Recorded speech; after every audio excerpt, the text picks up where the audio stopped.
Welcome back, everybody, to another episode of Puppet Masters and Castle Freaks, the internet's leading all things Charles Band podcast. I am one of your hosts, Delta 7 worker drone, Jared Hornbeck, coming to you from Brooklyn, New York. And if the other people who are in this call with me right now don't mind, I did just get home from a very tiring day of work. I'm just going to get naked right here in this room. It may not be appropriate, but I'm going to do it anyway. Oh, well, we appreciate the heads up. Yeah, but there is somebody who's in here. I'm startled. Who is that across the hall from me?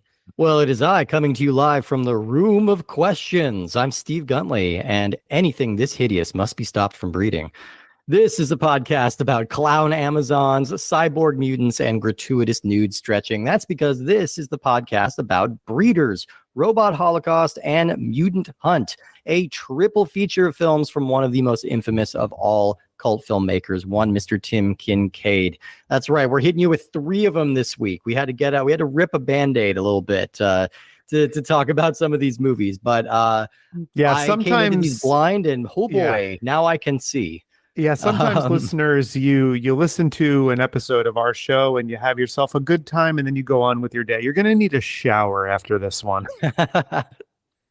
But luckily, we have a very exciting guest here to talk about these movies with us. Who's here today, Jared?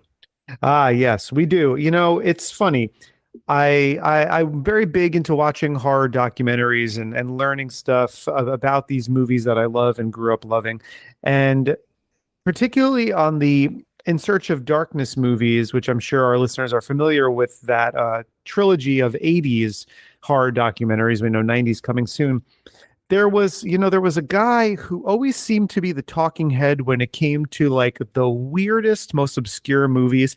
And I took note of it and I said, Jed Shepherd, who is that guy? All right, let me look him up.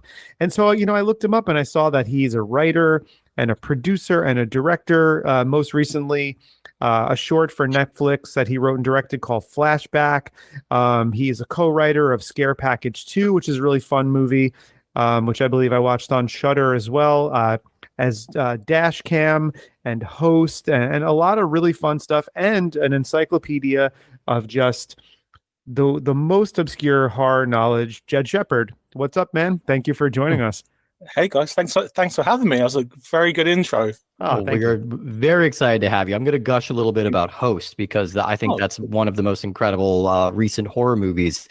Now, that movie, I remember when it came out, was crowned the scariest film of all time. They did that test where like they read somebody's body rhythms and stuff and saw how they responded to it, and Host came up number 1. How did that feel? Yeah, it was number 1 2 years in a row, actually. 2 in a row? Oh my god. One person. I think it was hundreds of people they tested, and the average Host was yeah, it was great because a lot of people know the story. We just made that film with our friends in lockdown, for very little money, and it just immediately blew up. And the horror community just put their arms around us and was just like, okay, this is our film.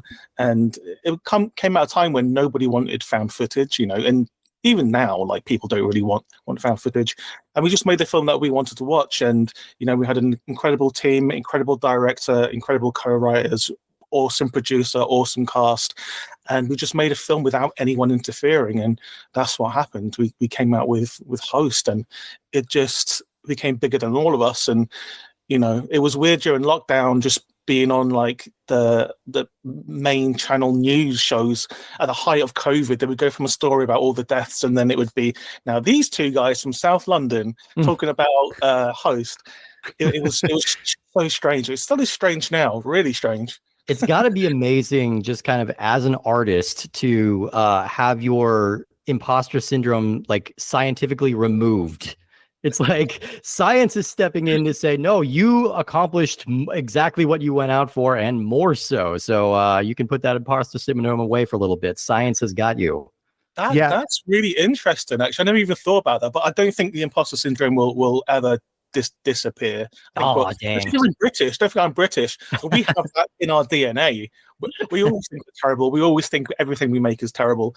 Really appreciate everyone who watches and loves Host. Yeah, and the funny thing is, like, if you know me, I'm someone who typically tends to go back and look at stuff from the 70s and the 80s and the 90s. And I tend to dig, like I'll dig through the depths of Tubi to find the most ridiculous movie to watch. It's rare that I'm ever really up on current horror trends, but the one sort of time when that wasn't true was when COVID really hit, during the height of COVID, Yeah. where I had more free time and was like, I want to check out more recent stuff.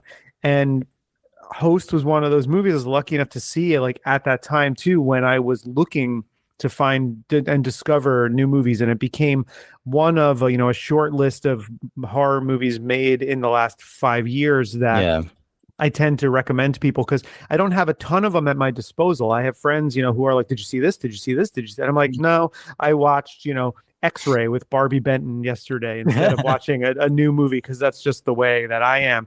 But that's amazing that you were able to just make a movie with no interference, because a lot of times when that happens, you get somebody writing and directing a project, not a lot of interference, they're allowed to kind of just do it, and they make something awesome. Other times they make movies for Wizard Video. Yeah, now you're really gonna think I'm blowing smoke now, but I think Host is better than these 3 movies. I'm just gonna say that. Yeah. I'm not going to go as far as to say that, of course, but I appreciate it. So Wizard Video, as you guys know, we talked a little bit about it in our Psychos in Love episode. It was a venture that Charles Band followed off after Meta, which turned into Media Home Entertainment, after he was kind of bought out of his share of that and not involved anymore. And really, it was a way to get movies that were kind of in rights limbo out to the world, and they did a pretty great job and got some big titles like I Spit on Your Grave and Texas Chainsaw Massacre and movies like that out on home video, and did gangbusters, just sold tons and tons and tons of units and made tons of money. But the biggest thing, figuratively and literally, that they had going for them was that movies that were either foreign and couldn't find US distribution or companies to release them, and we're like, all right, well, we're gonna slap some amazing cover art on this, put it in a big ass cardboard box, and get it on the video store shelves. And so I know, even though I may not have rented a ton of them as a kid, I definitely remember seeing them. So Jed, a lot of people that come on the show are people in a similar age range and love to kind of wax nostalgically about VHS cover art and what it meant and how they discovered movies like this. And so, like, what's your brief history with the horror genre, to be someone who is the go-to, the creator, VC or whoever that makes the In Search of Darkness documentaries, you're the go-to obscurity guy. Like, where did that all start for you? I think just as a kid, I always was fascinated by horror, and I've mentioned this before, but I'm half Filipino, therefore I come fully formed, with a whole culture believing in monsters, and not that they're just stories, that they're real, because pretty much every Filipino household has like stories about an aswang or like a manananggal, these creatures that no one's really heard of in the West, but these are like terrifying like monsters in Philippines, and they'll get you if you're a bad kid. So I always had that. My mum said she's seen a werewolf. That's, and when your mum tells you that she's seen a werewolf, you believe that werewolves are real. Yeah, I thought I had seen one a couple times, but it turns out my family is just Italian. That could have been it. But I just, and I wanted to know more as a curious kid. So, hearing about these monsters, you want to find a way to protect yourself from these monsters if they are real. So, you read every horror thing, you read magazines, you import magazines from America, you read loads of Asian literature as well. And then, I got into horror movies because that's where I see these monsters come to life. And just at a very, very early age, I was getting friends to steal VHS off their older brothers and bringing it into school, and I'd sneak home and watch it. And so I was watching kind of video nasties from a very, very young age. And then even now I collect VHS. a lot of times it's because it's really difficult to find some of these movies, and a lot of them haven't been turned into put on a streamer or on DVD or Blu-ray. So watching it on VHS, it almost feels like you're time traveling. You're watching it as it was meant to be seen. And Wizard Video in particular, that was actually probably the first video label that I collected, and I've got, I think, most of the original run of Wizard tapes. Wow. But then I stopped when Charles Band got greedy, which was probably like 6 or 7 years ago, when he faked finding lots more videos in a warehouse. I don't. Do you guys remember that? Oh, is this kind of like a Disney Vault thing, where it doesn't actually? Yeah, I found thousands more Wizard videos in this warehouse, and it's now on sale for like $30 each. And I was like, no, these are reprints. You can tell they're reprints. So then the market was flooded with like these like brand new 80s tapes, and it just confused things so much. I was just, screw this, I'm not going to collect Wizard anymore. Because you just can't tell if it's real or not. Yeah. So when you say you have most of them, Jed, like you have like Willie Nelson's 4th of July picnic. I don't have that one. I've got that saved as a search on eBay. So I haven't got that one. I'm missing a few. I think I'm missing Famous TNA. I mean, it just runs the gamut from like Willie Nelson's 4th of July picnic to like Sister Street Fighter to like Mandingo to like, I mean, then like to I Spit on Your Grave or Texas Chainsaw Massacre to then a bunch of Emmanuel movies. Like, Also, we have to be careful not to say. We have to be careful not to say Willie Nelson's name too many times. I'm in Austin, and that'll summon him like Beetlejuice. So we got to be careful. But yeah, I've just been completely obsessed, and as a horror writer, I not only want to keep abreast of what's going on in horror trends, but I also want to have know everything that's come before. So I'm not destined to repeat something, or if something's really cool that Charles Band did in 1987, but it never kind of took off. You can kind of have your own twist on it. Like, you never know, I might come up with a movie based on mutants being hunting humans in the city, but like do it my way. So yeah, I find them. I'm just a collector. I collect stuff, but I also think that it's inspiration and kind of like an archivist as well. Yeah, I think that's kind of the cool thing about Wizard Video. Charles Band was an early film archivist. Like you say, he would collect old film. He met Roddy McDowell at a party who showed him his basement full of like old reel-to-reel movies that he had salvaged, because it used to be if a movie wasn't successful, all the prints were just destroyed. You could just lose these movies forever. And so Roddy McDowell introduced Charles Band to this idea of like taking and preserving these films, which he then later would redistribute on VHS. So, there's an argument to be made that some of these movies don't necessarily need to be maintained in perpetuity, but I like that nobody's like, it's like, I'm not making that judgment. Like, this is film, somebody made it, it was important to somebody, and I'm going to put it out there, and you can decide whether to embrace it or whether to reject it. And it's hard to say where people have come down with Tim Kincaid, because there's a kind of a frosty relationship there. But let's talk about our first of the 3 movies we're going to talk about today. We are starting with Breeders. This movie was released in May of 1986, directed and written by Tim Kincaid, and it stars Teresa Farley, Lance Lumen, Francis Raines, Natalie O'Connell, and Amy Brentano.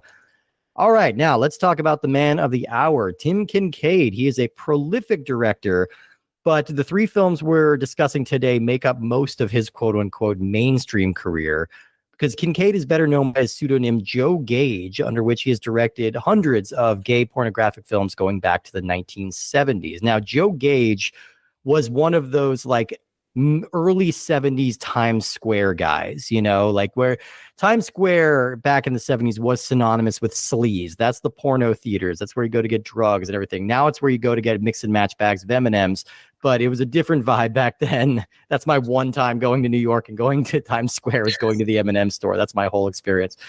Yeah, you missed out, man. If I can say so, as someone who grew up in New York City in the 1980s. Oh, so you had some overlap with these 3 movies? Well, no, I mean with the sleazy era of Times Square, like you got to Oh, see for that sure. I was transition. gonna Yeah. say it was like I was very much watching like the memoirs of my life when watching these movies.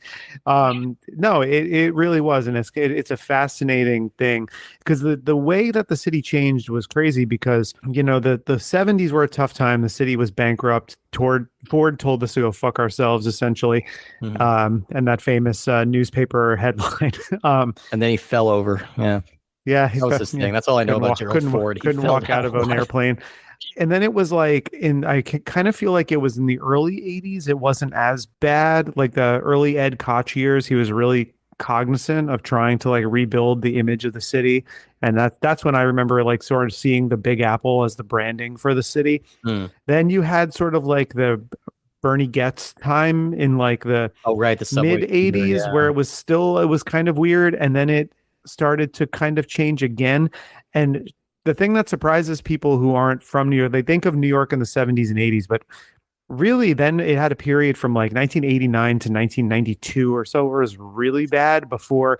And boy do I hate to give Rudy Giuliani any credit for anything, because Look, in a way I recognize that like it's nice to be in a safer city in a lot of capacities, but it is sort of sad when you watch this Times Square sleaze to see just like how extreme the Disneyfication of the city has become. yeah. It is sort of disheartening in ways because there are aspects of the old New York that I do miss, and I find that like Ghostbusters, which is the Mm, movie I watched 400 million times in my life, the movie I watch when I feel sick and I'm home from work or anything like that, I think is such a quintessential New York movie. And the way yeah. New York is portrayed in that movie is how I tend to remember it as a kid. So teeming with ghosts.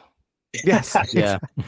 And coincidentally, the Criterion Channel on the 1st of July, the one season that they've got on there is Times Square movies. Mm. So from the 1st of July, it's all those like classic Times Square movies from Oh, like the 70s and the 80s, Well, like including Times Square, which is awesome. that'd be yeah, and amazing. Frankenhooker is Yeah. 1990, and Yeah. that to me, like I was gonna say, I 1990 think a Times basket case. Square is Yeah. so. Oh Awesome. yeah, Basket Case is a little earlier, but I digress.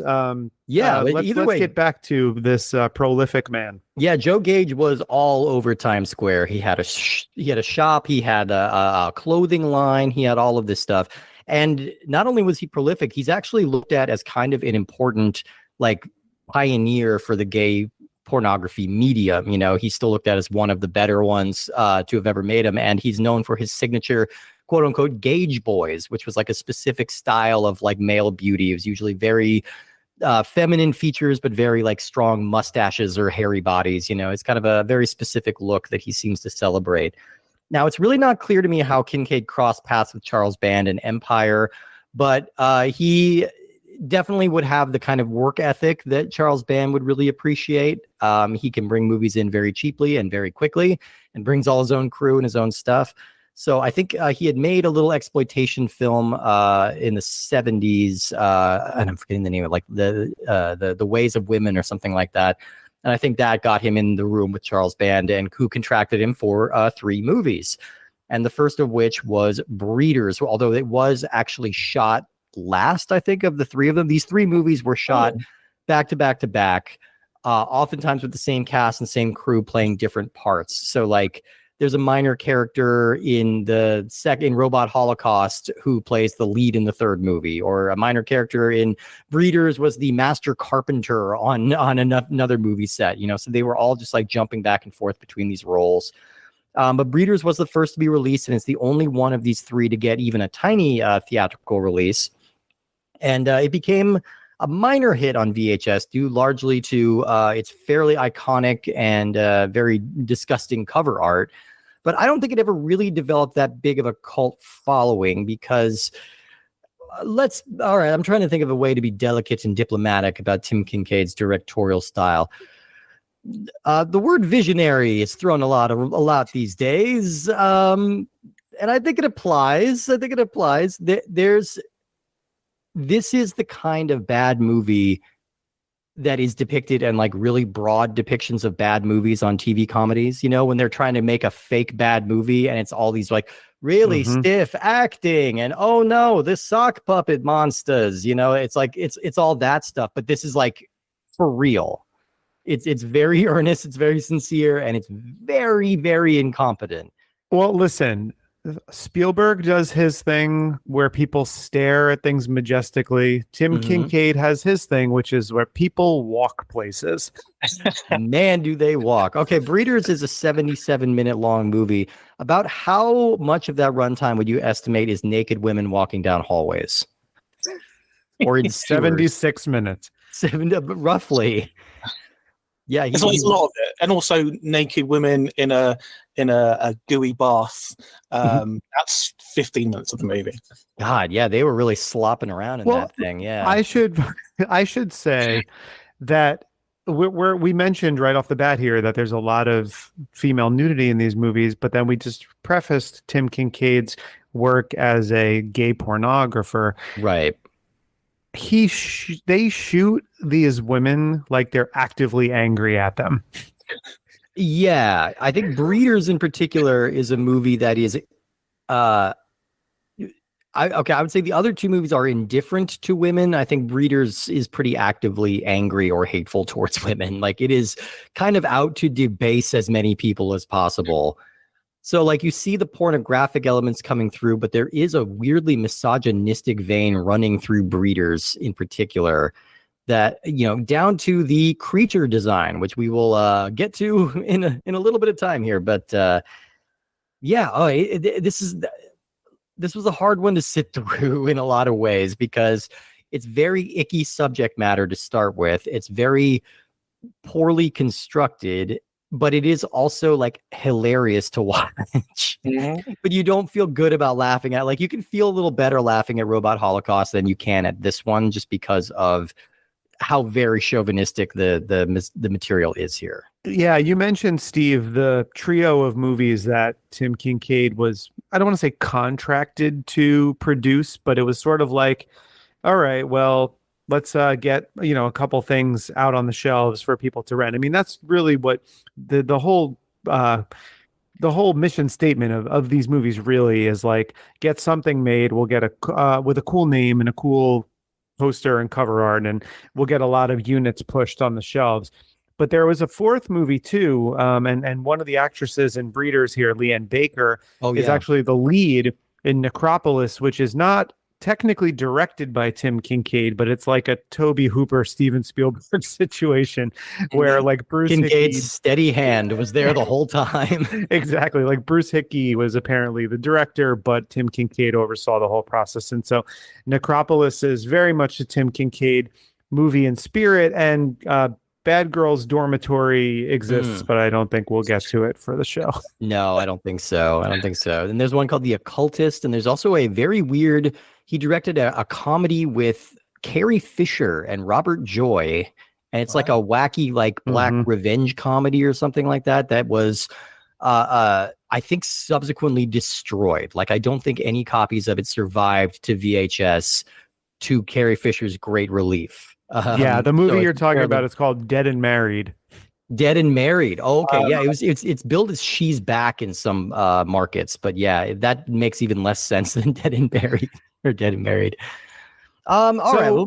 Well, Steve, let me ask. I mean, I think I know the answer for you, as it is with a lot of these, a first-time watch. I'm sure this was not a first-time watch of Breeders for me.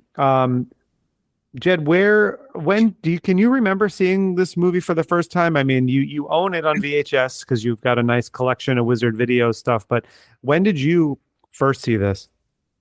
Probably less than 10 years ago. I think it passed me by for some reason. Don't forget, I'm in the UK, so I don't think Breeders was released here at all. Not, or maybe it was on VHS, but it was never, like, mainstream.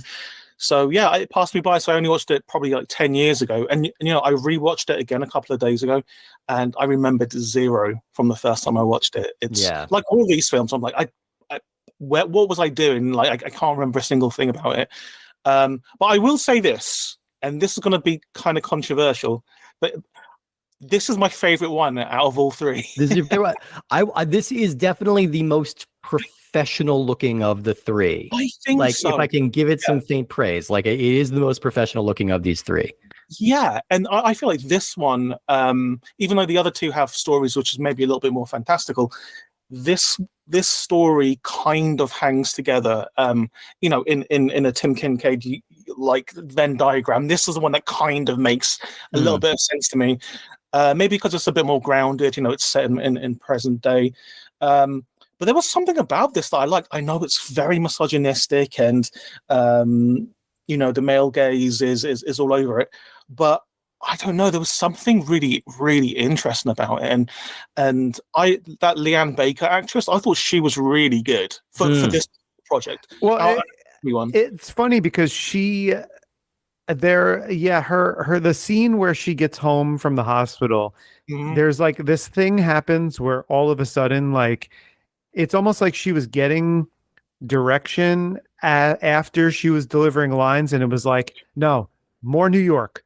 Go bigger. We need more New York. And then all of a sudden her accent, and we'll talk about accents later in this episode as we go on. But like her accent. This neighborhood changed. Is bad. No. And I just all of a sudden I was kind of like, it was like, oh man, like I know a lot of people in my life who sound like this. Yeah. And did you notice that on 2 occasions people were on the phone and got completely naked while they were talking to someone on the phone? Including her mother. She was having a conversation with her mother and getting naked. She really was. But no, just I think the overall kind of vibe of the movie, I really liked, and the the concept of these aliens finding virgin women is ridiculous. Absolutely ridiculous, and they seem to know who was a virgin straight away. I don't know if that was one of their innate powers, but they just seemed like everyone was a virgin. It seemed like it was every single person around. But yeah, it was a wild ride. But I wasn't mad that I watched it again. It checks all the bad movie boxes for me.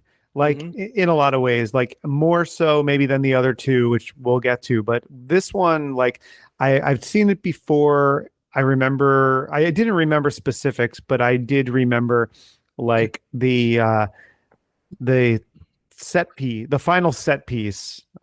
For sure, because how can you forget that once you've really seen it? I remember that. I will say that I think I was the only person out of all of the people and all of the teams at Final Exam Trivia maybe a year ago that knew that Breeders was the answer to one of the questions. Wow.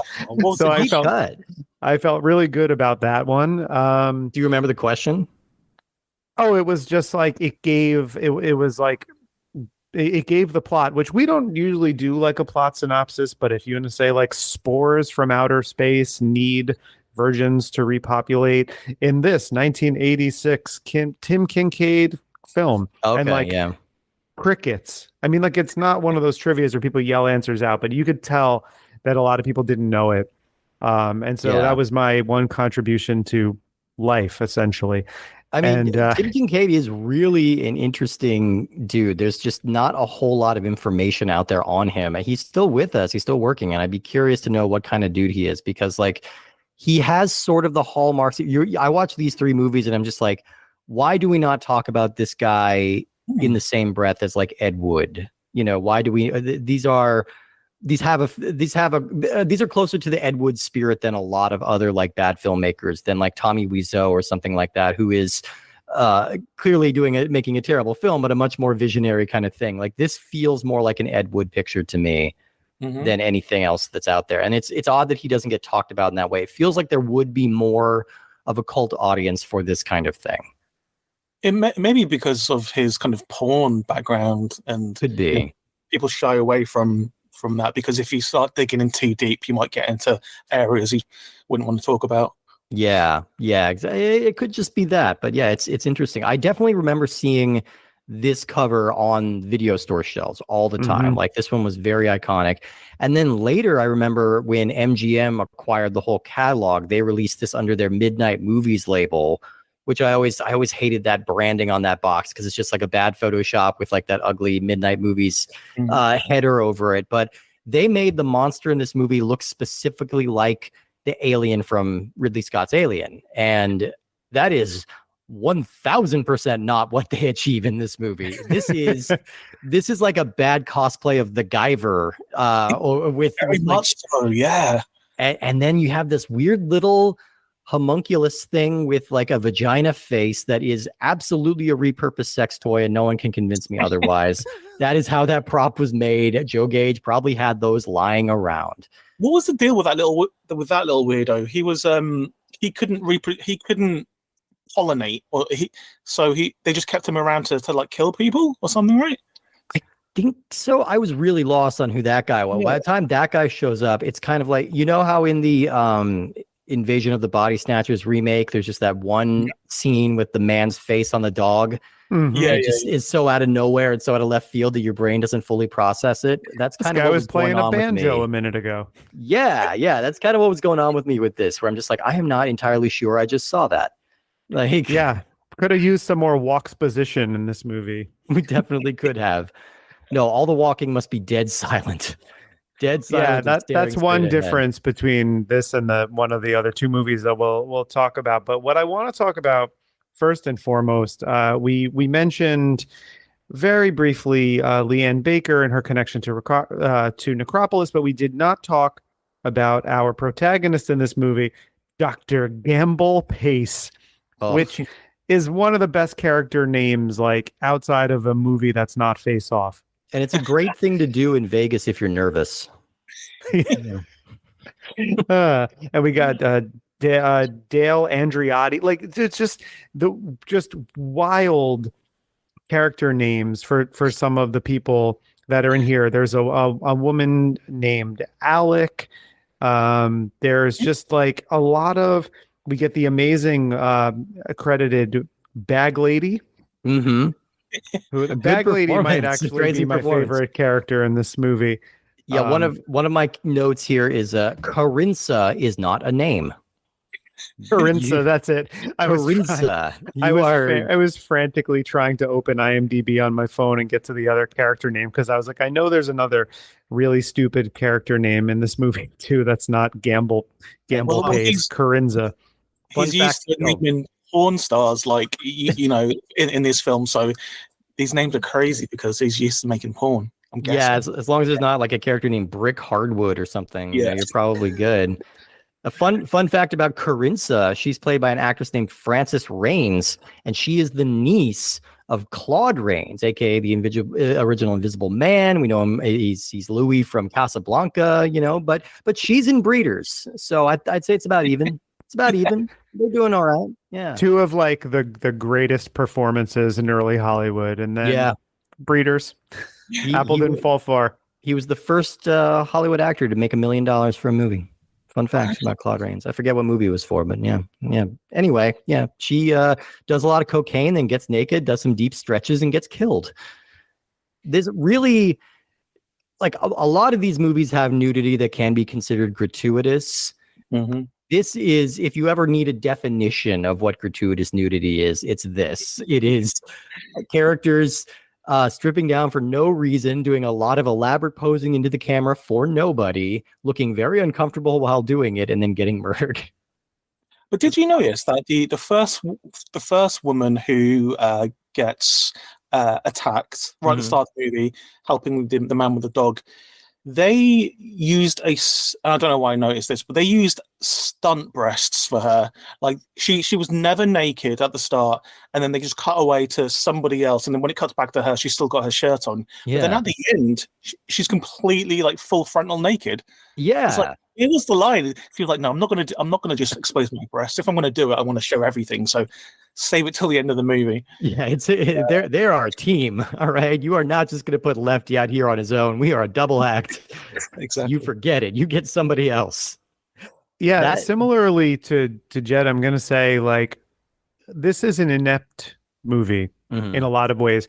A lot of the scenes, like it feels like scenes kind of just start and end, and all of them all feel like one side of an audition.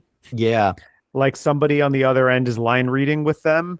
And you're just getting like a behind the scenes look at what the acting process is. It's pretty wild.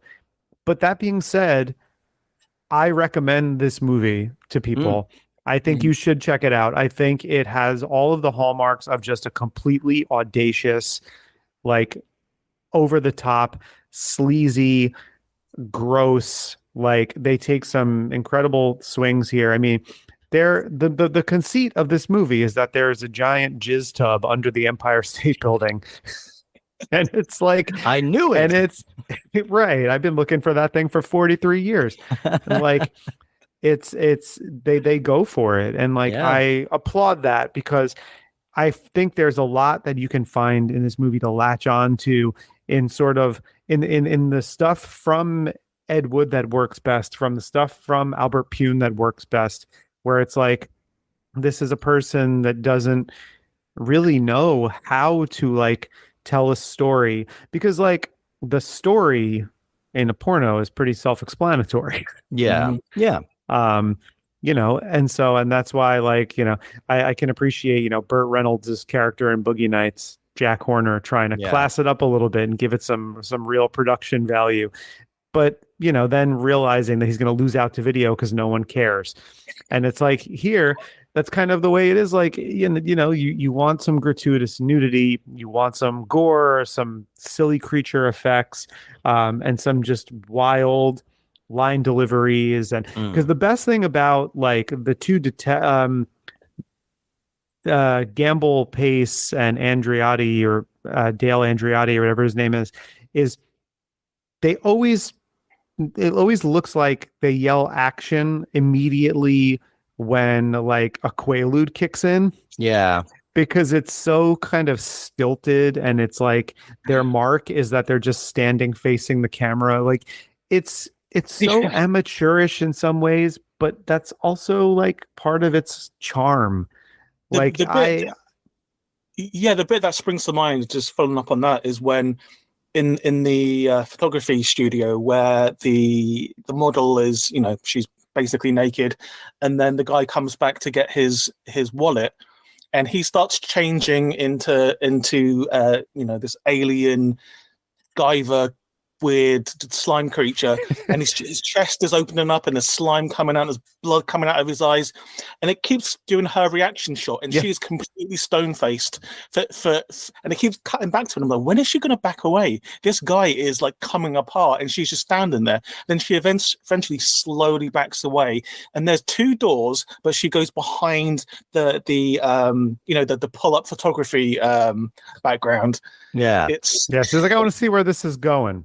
I mean, a lot of that's one of the other Tim Kincaid signatures, is people looking on at horrific events completely stone-faced. And it reminded me of film classes I took in college.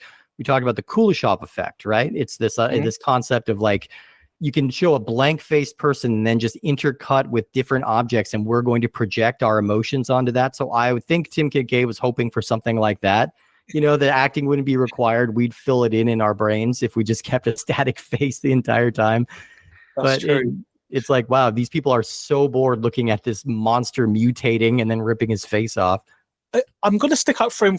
There's one bit that I will say he subverted my expectations, and probably audience expectations, was when the woman, I can't remember her name, but she was in her apartment. A guy comes in with a knife. He's obviously going to rape and kill her. And you think, okay, this is a guy who's going to turn into one of those creatures. Oh yeah. No, he's just a normal guy. He just came in to kill her. He's just a local New York serial killer. And then then the creature appears and kills him first. And I was, that's quite interesting, because it's kind of like the closest thing this movie has to like a commentary, you know, where it's like, we're watching out for these evil like sexual assault monsters, but guess what? The true sexual assault monster is man. And that's kind of the way it went, you know, like, so that was an interesting little twist, that they had this like just rando creep like break in first. But that scene is like 30 seconds long. It's like 20. It's very short. Like anytime they do something interesting like that, it's so brief. And the little glimpses we get of the monster, we're very clearly seeing a bicycle helmet. Like I'm seeing knee pads, like I'm seeing like all of this stuff. It's so silly. Yeah, there's a lot of silliness to this movie that would make it good Mystery Science Theater 3000 fodder if it wasn't so explicit. That's a good transition. Yeah, but speaking of Mystery Science Theater 3000, it was where I first encountered the movie Robot Holocaust. Me too. Oh And so boy. this is probably a good time to transition into our second feature of this sleazy triple feature. So Steve, why don't you fire off some stats on Robot Holocaust? Absolutely. It was released Although they're just going to January. be the same as It's a lot of the same people, but again, you're going to get some amazing names in here, just in terms of like, you've never seen letters arranged in these orders before. This was released January 20th, 1987, written and directed by Tim Kincaid. And it stars, this is our first one, Norris Kulf, Nadine Hart, Joel von Ornsteiner, Jennifer Delora, Andrew Hovarth, and Angelica Jaeger. Yeah, Jaeger. I think it's Jaeger. Yes, so as you mentioned, this movie is probably most famous of this trilogy because it was a very early episode of Mystery Science Theater 3000. In fact, it was both the most current movie they had watched at the time. I think this came out in this episode came out in 1990, and the movie came out in 1987. And it was their first color film, according to Trace Bulow. Fans were loving the show, but they were complaining that all of the movies they were watching were black and white. So this wound up being their first color film. Turns out this one was affordable, if you could believe it. It was not the studio was not playing hardball on this one. This is I will say I'm a massive Mystery Science Theater fan, but I've not seen every episode because they're always released in a weird order. I would always catch them on syndication when I could, and so you just kind of hope to see the ones you can see. So I have not actually gotten to the Robot Holocaust episode. I was going to watch it before this episode, and I'm like, you know what? I just did 3 of these movies in a short span of time. I need just a little break. But I am going to come back to this because just really quickly, the in the Mystery Science Theater episode, it does have a reference to them. It starts off with a black and white mini film, and then they make a comment about it being the next film being color, the actual film being color. So okay. So they actually mentioned, they actually call it out on the episode. Those kind of always were my favorite MST3Ks, like when it was a slightly more current movie like Soul Taker or Quest for the Delta Knights, things like that. Like there were always really good ones in there. I don't want to go too much off on a diatribe here, but we haven't really spoken a ton about Mystery Science Theater on the show, despite talking about a lot of movies that could be considered candidates for it. And some that have been on it. Dr. Mordred was on an episode. Dr. Mordred. And some things have been on riff tracks. I go to bat for Soul Taker. I think Soul Taker is a pretty good little independent horror sci-fi movie. Yeah. It's like it's what you can do, like we were talking before. It's like someone's got a neat little idea, they got a little bit of money, they've got some ingenuity, they're going to make it happen, and they come up with something that is comprehensible. Damn it with the faintest of praise, but I think it's like kind of good. I agree with that, and I think that makes it a fun episode because it's just bad enough that you don't mind that they're making fun of it, but it's good enough that it's going to keep your attention. Exactly. It's not quite on the caliber of like Werewolf, but it's up there. But Robot Holocaust, oh boy. All right, I'm going to go out and say that this is my favorite of the trilogy personally, because this one had some of the loudest hoot and holler moments for me because it is so deeply stupid. It is absolutely wonderfully insane.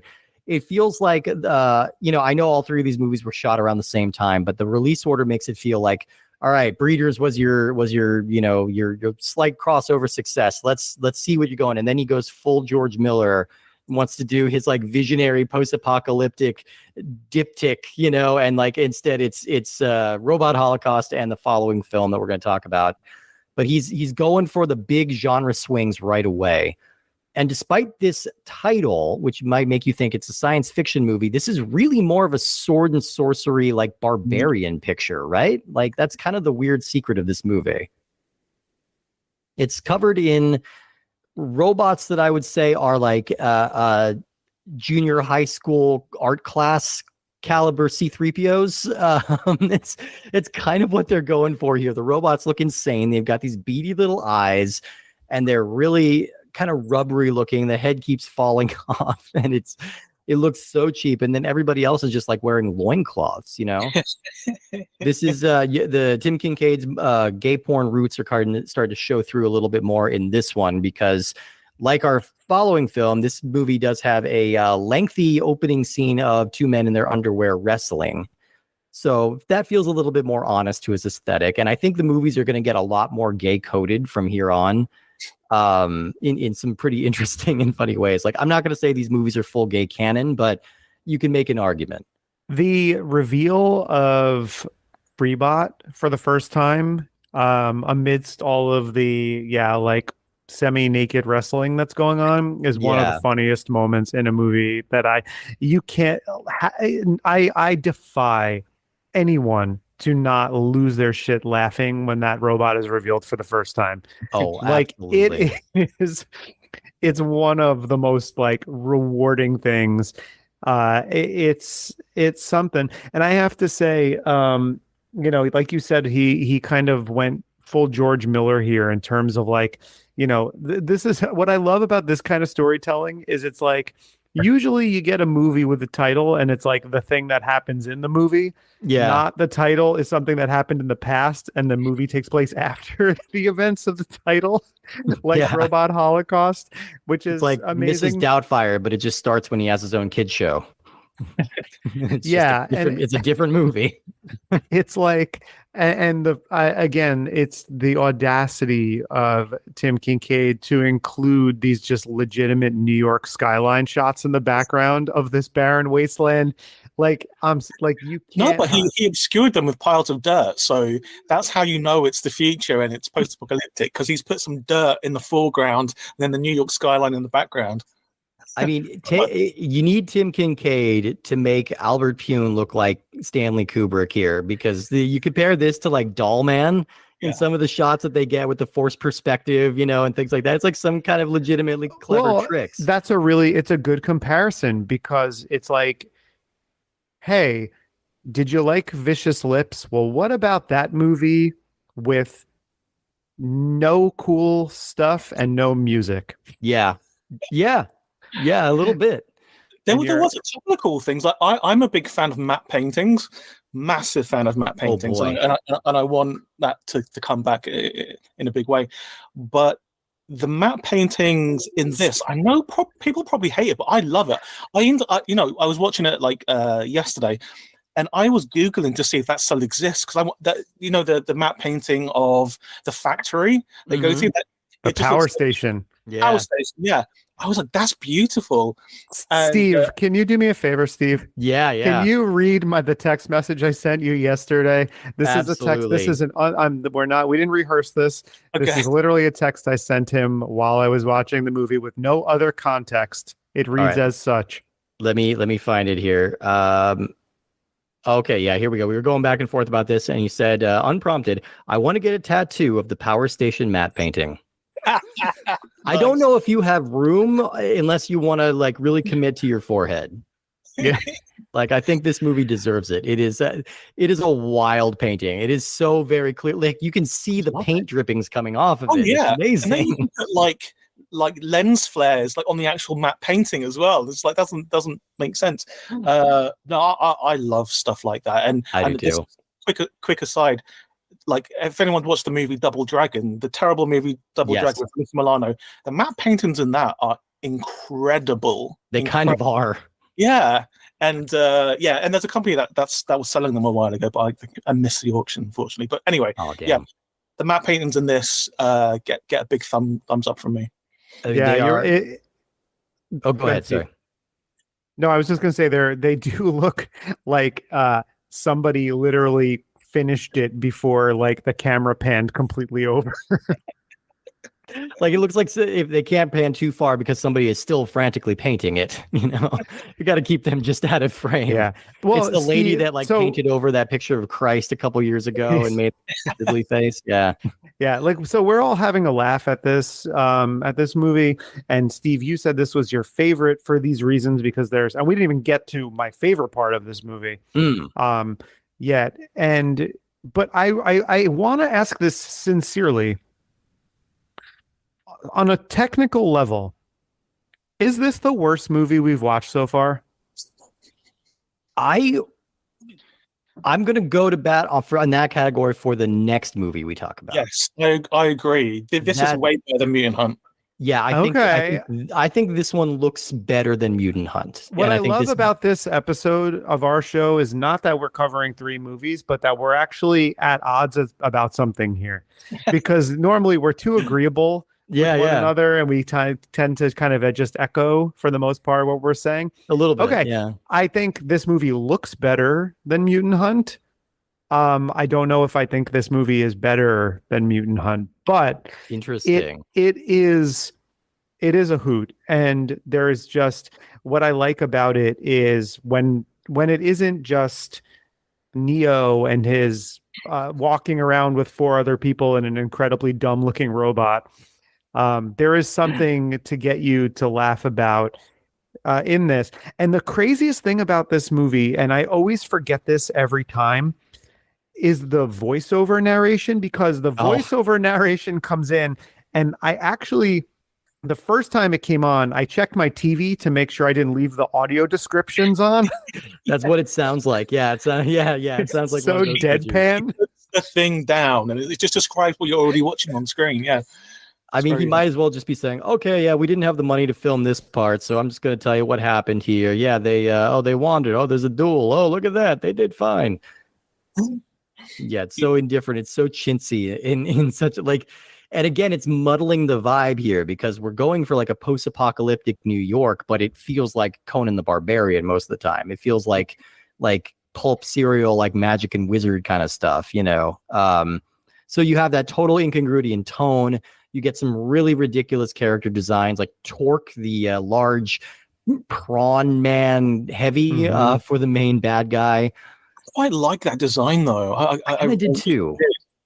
Oh, I'm sorry. Wait, what's the name of our main bad guy? Is it the Dark One? The Dark One. Oh God, this is as good a place as any for this introduction. I think we need to talk about Miss Angelica Jaeger playing. What's the name of her character again? Valeria. Valeria of the City of the Thousand Planets. What accent is that? I have no idea. I couldn't find it. She's Canadian, allegedly, but I'm wondering if she's French Canadian. Yeah.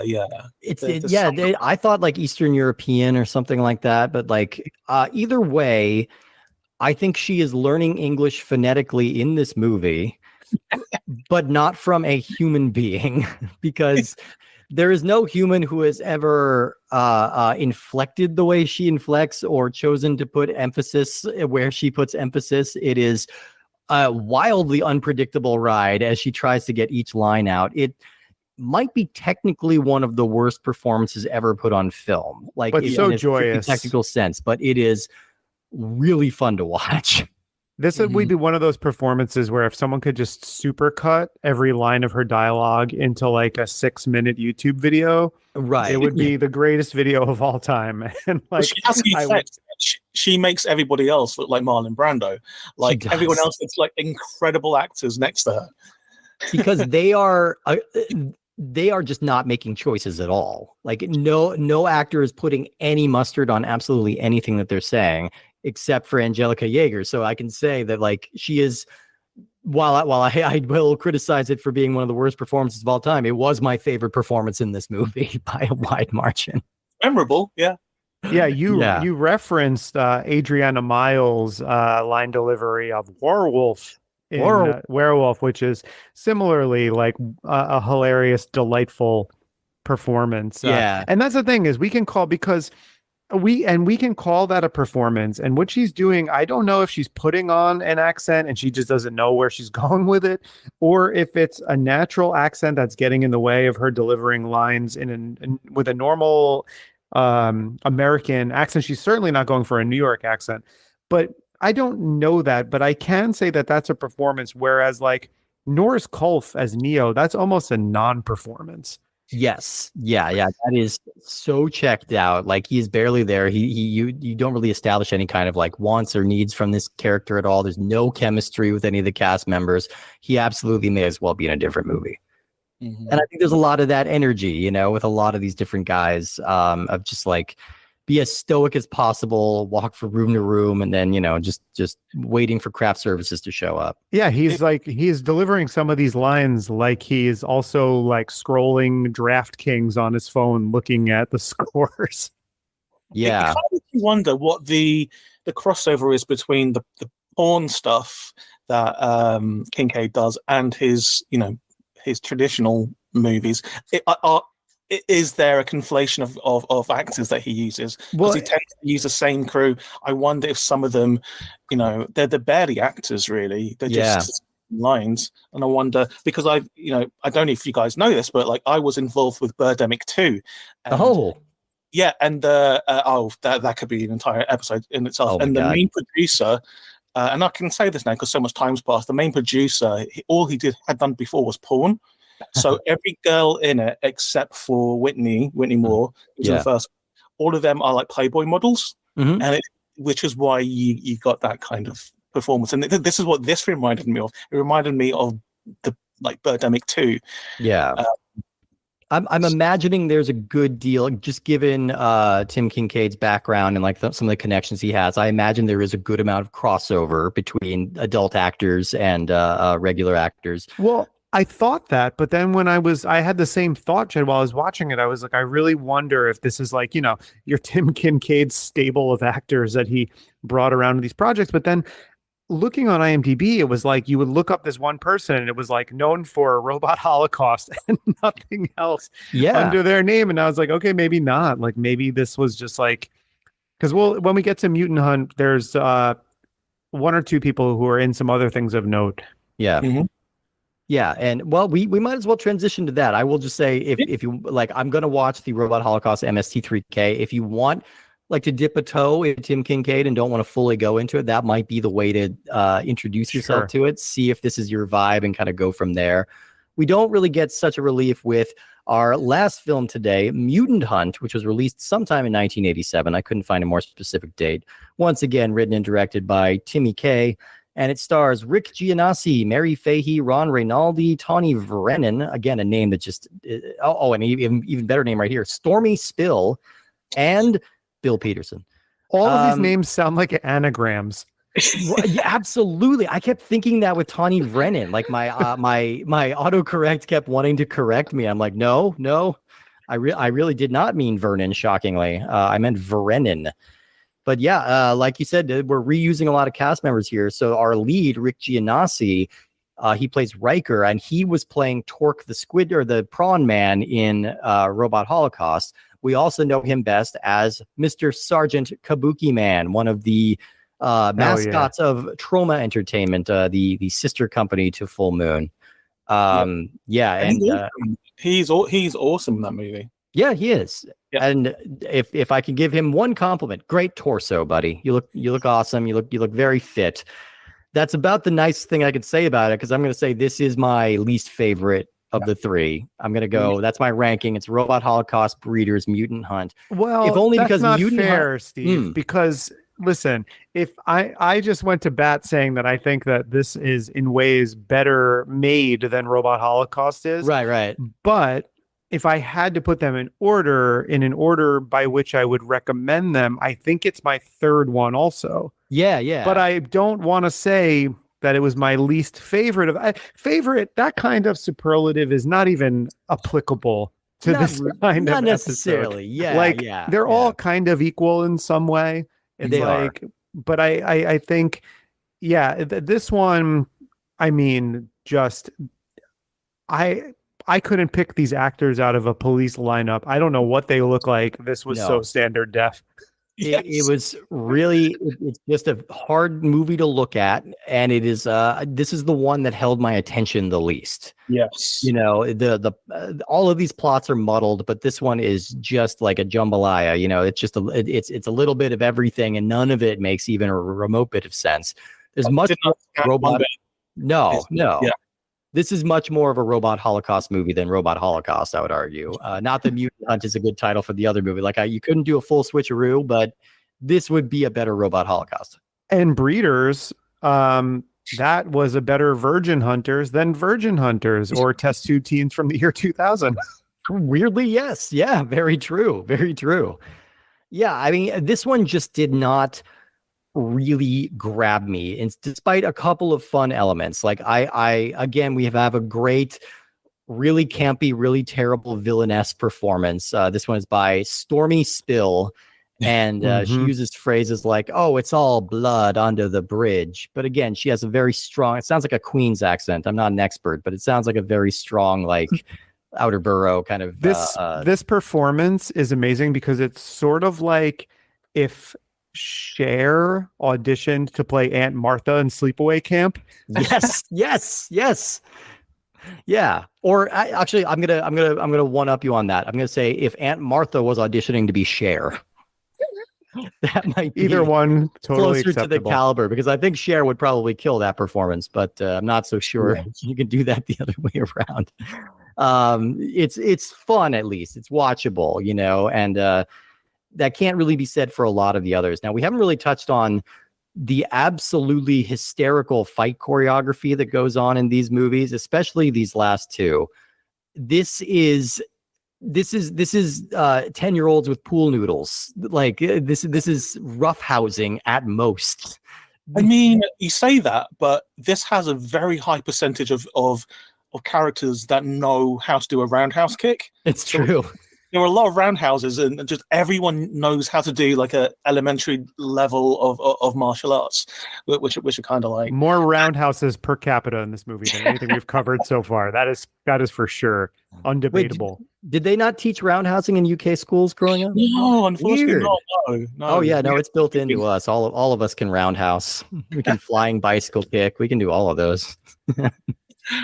But no, just none of it really made any sense. And obviously it's a inspired by Terminator, so they all look like kind of Terminators, but they were just so slow and boring, and like I didn't actually know what the plot was. Like I kind of understood that there is a drug that makes these robots go crazy and want to kill humans and search them out and kill them, but what, why, and what's going on? I just didn't really understand the purpose of it. Like why would you invent drugs for robots, I guess, is my big question. Like, I don't really understand Z's nefarious plans here. I mean, he alters these androids, turning them into killing machines, all while half, consumed with Klaus Nomi cosplay. Yeah, a little bit. Like his performance against Stormy Spill as Demina is funny too, because again, it's like he's barely giving anything, and she's going super over the top, which I appreciated. Again, a Stormy Spill supercut would be something that I would be interested in too, because I think if nothing else, if you need to run and not walk towards something from this episode, is at least check out some kind of isolated aspect of these two performances. Yeah, because they're worth the price of admission alone. They definitely are, and the so many of the other actors are just so aggressively bland.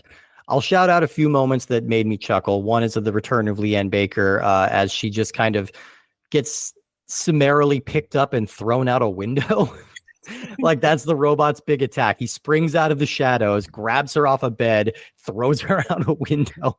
There was something funny about that to me. It's like such a stupid attack. Well, yeah, and there's the like old a Smash Brothers ring out, like defeated. There's the old lady who just leans out the window, who is credited as Window Lady, and she's yelling to Amber Dawn, what are you doing? And Amber Dawn is played by Adrienne Lee from Breeders, who is the woman who's on the phone naked with her mom. Yeah. Look, Tim Kincaid has some loyal friends who are willing to do some weird shit with him, I think. It's it's Altman-esque, really. It is. Yes. So is Adrienne Lee the Streep? Or I guess that's Bag Lady. I think Bag Lady is the Streep of this. She's the Streep of this episode. She really disappeared into that role. Yeah, but no, we didn't mention one thing, Steve. Sorry, I didn't mean to cut you off. I apologize. So one of the people you introduced was Mary Fahey, who is actually the sister of Jeff Fahey. Yes, I I was curious because Tim Kincaid made another movie called Riot on 42nd Street, starring Jeff Fahey. Like I think that came out, and Rick Gianassi. I think they were the two leads of that, and it's like a greaser punk drama or something. I couldn't find that one anywhere, but yeah. So there's connections with the Fahey family. Yeah, which is crazy. It gives it a little gravitas, and you watching this movie, you really wouldn't know it. No. But you can't imagine an alternate universe where Tim Kincaid directed The Lawnmower Man, and it would be all right. It would be all right. It might be about the same.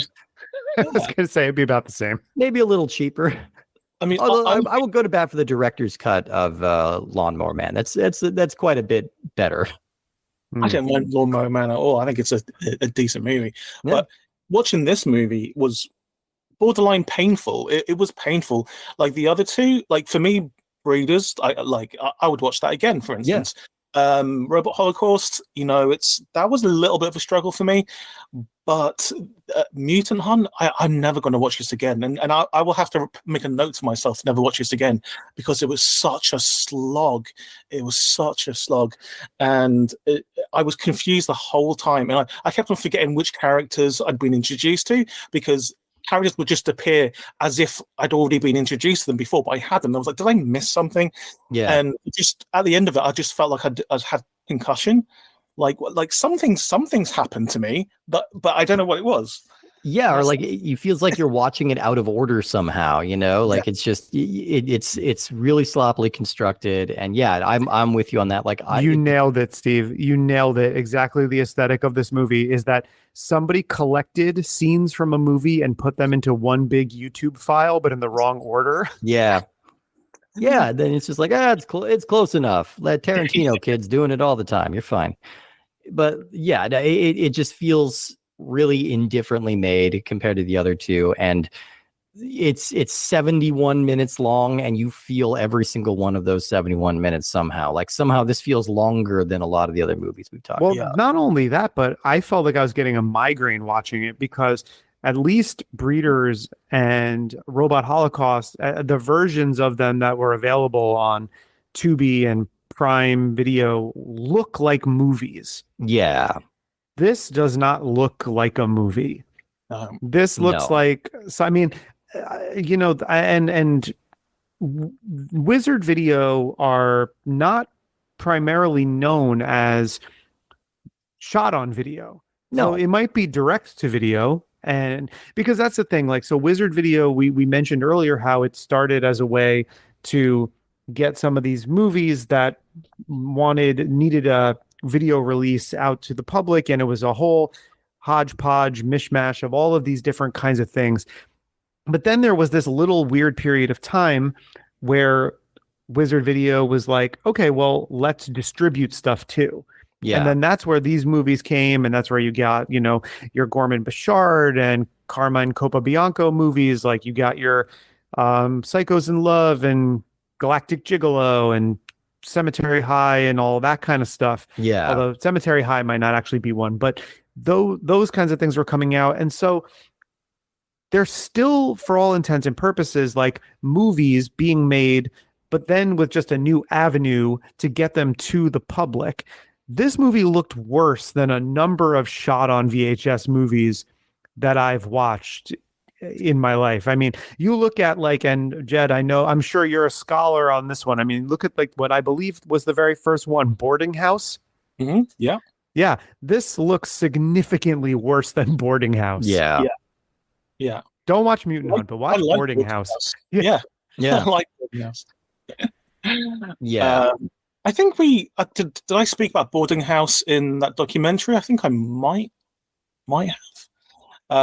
Yeah, you might have. It might have been I may have faintly remembered that, and what made me want to bring it up. But when I think of all those early shot on video stuff, I mean, obviously, who cannot immediately picture the cover of Sledgehammer? Yeah, right. Yeah. I mean, that's just such an and then you have the Canadian, obviously, Things, which is a very popular one, which I think is actually harder to watch than Mutant Hunt.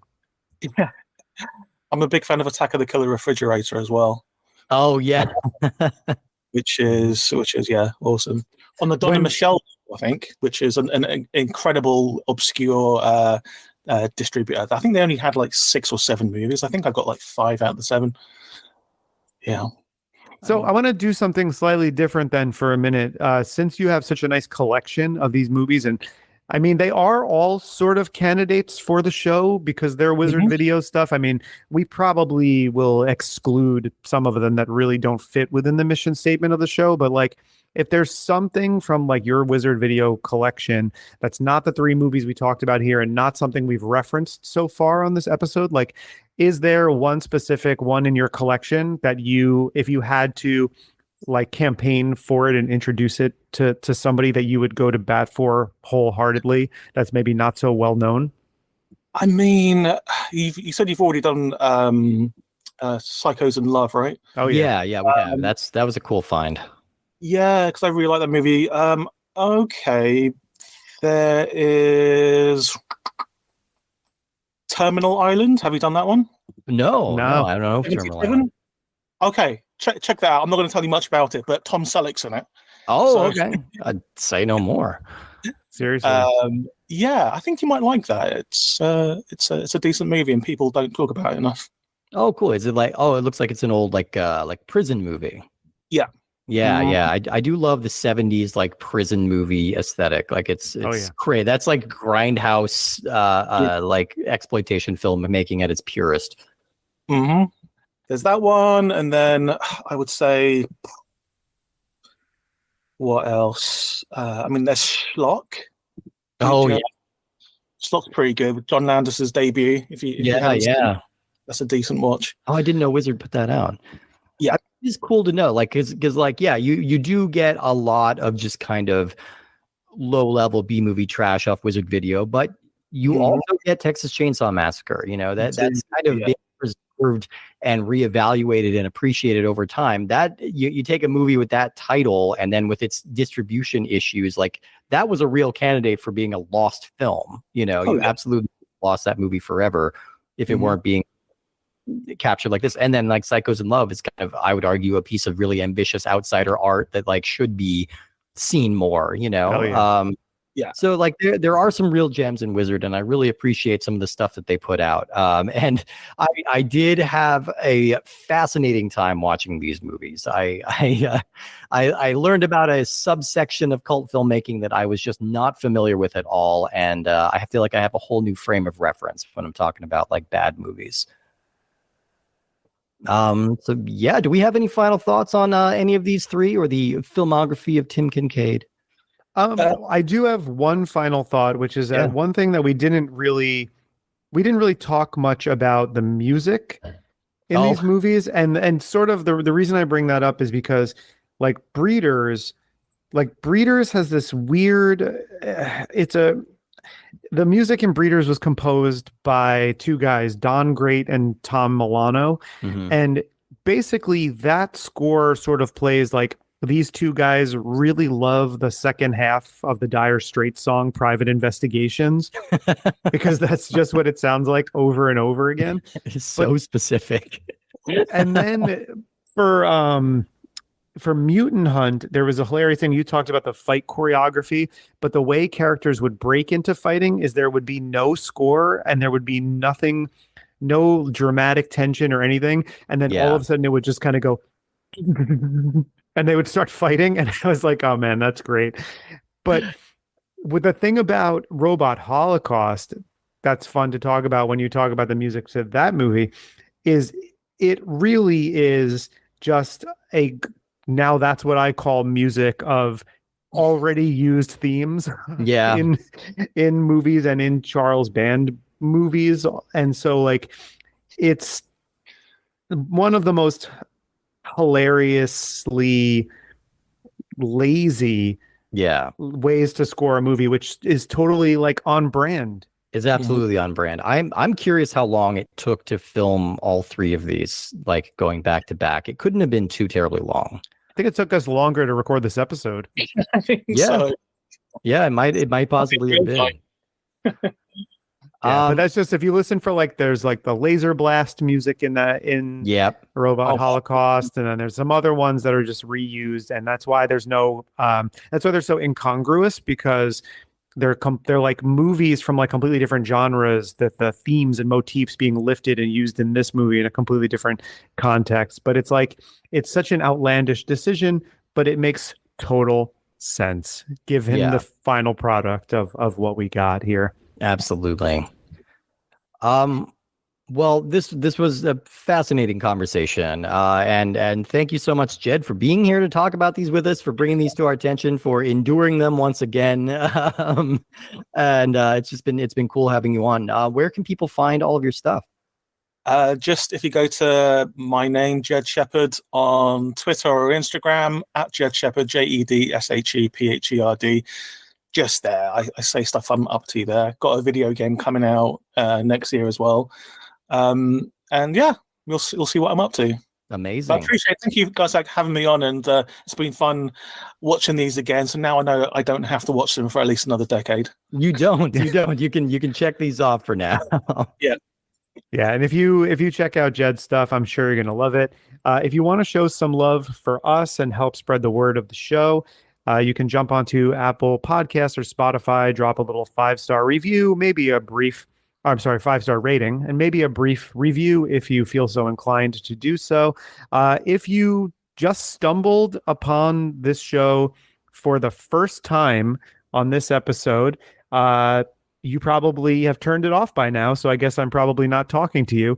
But if you found the show, you like what we're doing, and you like the mission statement, and you're glad that somebody is devoting time to Full Moon and Empire and Wizard Video and all of these wonderfully weird low-budget movies that we're talking about, then, tell a like-minded friend and spread the word a little bit, just to help us grow and reach a wider audience. And if you want to follow the show and keep up with what we're doing, we're on Instagram at puppetmasters_castle freaks. You can also follow me at _Giallo_Jerry, or Steve at Minotaur Matador. If you go on X or Threads or Blue Sky or YouTube, you can find updates on the show and some audio files of the episodes on YouTube as well. Anywhere that the social media, you can find us lurking around. But Steve also lurks around those corners to promote another show. So what show is that? Well, that show is called Cinema Arcade. That's cinema and arcade, all one word.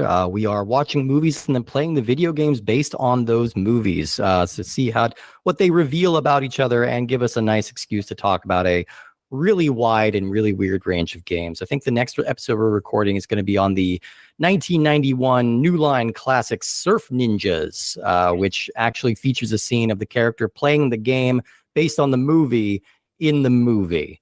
So it's a whole meta narrative that we're going to get into. But check us out wherever you find your podcasts. And be sure to check us out next week as well, because we have another movie coming up to talk about. We are going to be talking about, well, first I should preface, because we are very classy here, we are coming up on our coveted 69th episode. So, of course, we could talk about nothing else but two mid-70s pieces of cheapy erotica that helped Charles Band launch his career. That's right. It's a double feature of Cinderella and Fairy Tales. Now, if you are Googling these, you're going to want to be specific about the 70s versions, and that these are adult musicals, adult erotic musicals, one of the weirdest subgenres of film to ever become popular. I'm excited to talk about it. But yeah, those two films, Cinderella, Fairy Tales, dear Lord. Yeah, if you thought this episode was sleazy, this episode is just like scratching the fucking slick, sleazy surface. Just wait until Cinderella and Fairy Tales next week. Yeah, if you were taking a shower after this episode, just stay in the shower. Just stay there. Just get ahead of it. Yeah, and if you're somebody who likes to watch the movies along with us doing the show so that you can kind of go into our episode with your own fresh thoughts, you cannot say you weren't warned. Yes, there you go. All right, y'all. Well, we'll see you next week for Cinderella and Fairy Tales. We'll check you out then. Thanks again, everyone. Thanks again, Jed, and we'll see you next time.